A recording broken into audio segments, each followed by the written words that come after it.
गुड़िया चिड़िया छोटे मुन्ने के साथ खेल रही थी। इतने में गोरी कौवी मुन्ने के मुंह पर पंजा मारकर कालू कौवे के साथ किसान के घर से भाग जाती है और मुन्ना बहुत ज्यादा रोने लगता है। छोटे मुन्ने का मुंह घायल हो जाता है। अरे गोरी आंटी, आपने ऐसा क्यों किया? आज ईद का दिन था। मम्मा मम्मा, आज तो ईद है, परंतु आज तो हमारे घर में खाने को कुछ नहीं है। मम्मा, मेरा तो मन कर रहा है कि मैं मीठी सेवइयां खाऊं। अरे यदि ऐसी ही बात है तो क्यों ना हम किसान की पत्नी की ओर चले जाएं। उनके हाथ जरूर मीठी सेवइयां बनी होंगी। परंतु मम्मा, क्या वो हमें मीठी सेवइयां देंगी? हाँ, क्यों नहीं, मैंने उनकी बहुत मदद की है। किसान की पत्नी भी बहुत अच्छी है, उसी ने तो ये सुंदर सुंदर कपड़े दिए हैं। ईद का दिन था, परंतु टोनी चिड़िया के घर खाने को कुछ भी नहीं था। तभी गुड़िया चिड़िया सेवइयां खाने की जिद करती है। इसी कारण टोनी चिड़िया गुड़िया चिड़िया के साथ किसान की पत्नी की ओर इंसानों की बस्ती में चली जाती है। परंतु जैसे ही टोनी चिड़िया और गुड़िया चिड़िया की नजर किसान के मुन्ने की ओर जाती है तो वो मुन्ना काफी रो रहा था। अरे मम्मा, मुन्ने को क्या हुआ? ये तो बहुत रो रहा है। परंतु किसान की पत्नी कहाँ है? जरूर वो रसोई में होगी। तुम ऐसा करो, मुन्ने को खिलाओ, मैं रसोई में जाकर सेवइयां लेकर आती हूँ। ठीक है मम्मा। यूं टोनी चिड़िया अंदर चली जाती है। जैसे ही रसोई में जाती है तो वहाँ तो कालू कौवा और गोरी कौवी चोरी छुपे सेवइयां खा रहे थे। अरे तुम दोनों ये क्या कर रहे हो? ओए चिड़िया, तुम यहाँ कहाँ से आ गई? जाओ यहाँ से। मैं यहाँ से क्यों जाऊँ? मैं तो हर ईद पर किसान की पत्नी के पास सेवइयां खाने आती हूँ। परंतु तुम दोनों यहाँ क्या कर रहे हो? जरूर तुम आंटी की सेवइयां चोरी करके खा रहे हो। उसी समय कालू कौवा और गोरी कौवी किसान की पत्नी को आते हुए देख लेते हैं। यूं कालू कौवा और गोरी कौवी तुरंत ही वहां से भाग जाते हैं, परंतु टोनी चिड़िया उधर ही रह जाती है। किसान की पत्नी जैसे ही टोनी चिड़िया को सेवइयों के पास रसोई में देखती है तो वो बहुत हैरान हो जाती है। उसकी सारी सेवइयां तो खाली थीं, वो देगची तो बिल्कुल ही खाली थी। अरे चिड़िया, तुमने ये क्या किया? मैं तुम्हें हर ईद पर सेवइयां देती थी और तुमने इस बार तो सारी सेवइयां ही चट कर दी। नहीं आंटी, ऐसा मैंने नहीं किया, बल्कि ये दुष्ट काम उन दो कौवों ने किया है। कहाँ है दुष्ट कौवे? मुझे तो नजर नहीं आ रहे। मुझे तो ऐसा लग रहा है जैसे तुम झूठ बोल रही हो। ऐसी बात नहीं है कालू कौवा और गोरी कौवी रसोई में ही थे। मैं तो अभी आई थी, परंतु उन दोनों ने जैसे ही आपको आते हुए देखा तो तुरंत ही भाग गए। परंतु किसान की पत्नी टोनी चिड़िया की कोई बात नहीं मानती।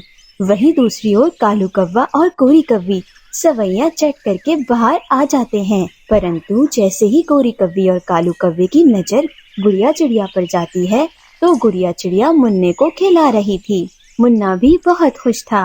इतने में गोरी कौवी तुरंत ही उस मुन्ने के पास जाकर मुन्ने के मुंह पर अपना पंजा मार देती है। यूं मुन्ना काफी ज्यादा रोता है। तभी दूसरी ओर रसोई में किसान की पत्नी मुन्ने की आवाज सुन लेती है। अरे ये मेरे मुन्ने को क्या हुआ है? यूं किसान की पत्नी दौड़ती दौड़ती बाहर जाती है, परंतु वहाँ तो गुड़िया चिड़िया मुन्ने के पास बैठी थी और मुन्ने का चेहरा बुरी तरह घायल था। अरे छोटी चिड़िया, तुमने ये क्या कर दिया? मेरे मुन्ने को तुमने पंजा मार दिया। अरे नहीं आंटी, नहीं, भला मैं ऐसा काम क्यों करूँगी? ये मेरा काम नहीं है। मैंने आपके मुन्ने को पंजा नहीं मारा। परंतु किसान की पत्नी बहुत गुस्सा हो जाती है। किसान की पत्नी गुड़िया चिड़िया को एक पिंजरे में कैद कर देती है। अब तुम इसी पिंजरे में रहोगी। तुमने मेरे मुन्ने को मारा है, ये इसकी सजा है। आंटी प्लीज ऐसा मत करें, मेरी गुड़िया ने कुछ भी नहीं किया। हो ना हो, ये इन्हीं दुष्ट कौवों का ही काम है। परंतु किसान की पत्नी टोनी चिड़िया पर कोई विश्वास नहीं करती। यूं गुड़िया उसी पिंजरे में कैद हो जाती है। टोनी चिड़िया वापस अपने जंगल आ जाती है।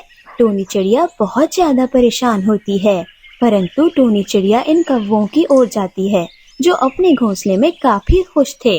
दुष्ट कौवों, तुमने अच्छा नहीं किया। तुमने किसान की पत्नी की सवैयां खा ली, परंतु उसका सारा आरोप तुम लोगों ने मुझ पर लगा दिया। और तो और उस मुन्ने को पंजा मारकर तुम दोनों ने घायल किया, परंतु तुम्हारे दुष्ट काम की सजा मेरी गुड़िया भुगत रही है। हाँ, ये तो बहुत अच्छा हुआ।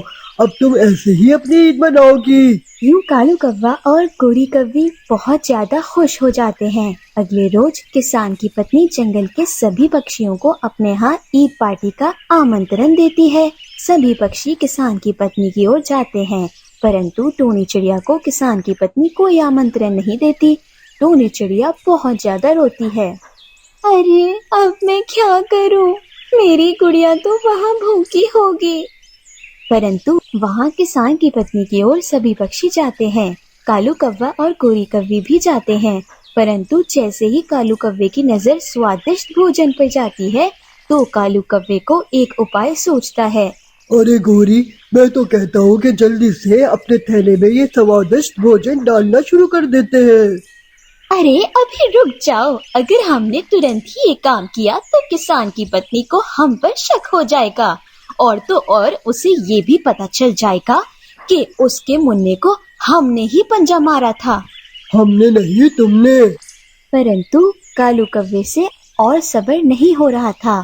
यूं सभी पक्षी पार्टी मना रहे होते हैं, तभी कालू कौवा अपने थैले में भोजन डालने लगता है। कालू कौवा धीरे धीरे सारा भोजन चोरी करके अपने थैले में डाल देता है। जब किसान की पत्नी की नजर उस भोजन पर पड़ती है तो सबका सब खत्म था। अरे ये भोजन कहाँ गया? जरूर ये उस टोनी चिड़िया का ही काम होगा, परंतु वो तो यहाँ आई ही नहीं। मैंने तो उससे न्योता ही नहीं दिया था। किसान की पत्नी को पता नहीं चलता कि ये भोजन किसने चुराया है, परंतु इसकी नजर कालू कौवे पर जाती है, जिसके अपने पंख के साथ काफी बड़ा सा थैला लटका हुआ था। अरे कौवे, इस थैले में क्या है? कालू कौवा घबरा जाता है। वो कुछ भी नहीं। दिखाओ तो सही। यूं किसान की पत्नी कालू कौवे का वो थैला देख लेती है, जिसमें इतना ज्यादा भोजन था। अच्छा, तो कालू ये चोरी तुमने की है? तुमने तो सभी पक्षियों का भोजन चुरा लिया है। तो वो तुम ही हो जो पहले भी मेरी रसोई में आकर सारी सवैयां खा गए थे, और तो और मेरे मुन्ने को भी तुमने ही पंजा मारकर घायल किया था। नहीं, वो पंजा मैंने नहीं, बल्कि वो तो मेरी पत्नी गोरी ने मारा था। हाँ आंटी, मैं सच कह रहा हूँ। यूं कालू कौवा सारी पोल खोल देता है। किसान की पत्नी को पता चल जाता है कि ये सारा काम गोरी कौवी और कालू कौवे का ही था। किसान की पत्नी गोरी कौवी और कालू को रस्सियों से बांधकर एक पेड़ से लटका देती है। अब कालू कौवा और गोरी कौवी दोनों पेड़ पर लटके हुए थे। अच्छी आंटी, मुझे माफ कर दो। मैं कभी भी चोरी नहीं करूँगा, कभी भी तुम्हारी सवैया नहीं खाऊंगा। बिल्कुल नहीं, तुम्हारे कारण मैंने गुड़िया चिड़िया और टोनी चिड़िया को सजा दे दी, परंतु उसकी सजा तो अब तुम्हें डबल मिलेगी। यूं किसान की पत्नी गोरी कौवी और कालू कौवे को उस डंडे से काफी ज्यादा मारती है, परंतु वहीं दूसरी ओर टोनी चिड़िया बहुत ज्यादा परेशान होती है। तभी उसकी नजर गुड़िया चिड़िया की ओर जाती है। अरे मेरी गुड़िया आ गई वापस, परंतु ये सब कैसे हुआ? और फिर गुड़िया चिड़िया टोनी चिड़िया को सारी बात बताती है। मम्मा, मुझे तो आंटी ने ही आजाद किया है। उन्हें पता चल गया था कि सवैया आपने नहीं, बल्कि कालू अंकल और गोरी आंटी ने चुराई थी, बल्कि मुन्ने को भी गोरी कौवी ने पंजा मारा था। यूं टोनी चिड़िया बहुत ज्यादा खुश हो जाती है, परंतु वहीं दूसरी ओर कालू कौवा और गोरी कौवी अभी तक उस पेड़ से ही लटके हुए थे। कालू कौवे और गोरी कौवी को चोरी की भी सजा मिल गई थी।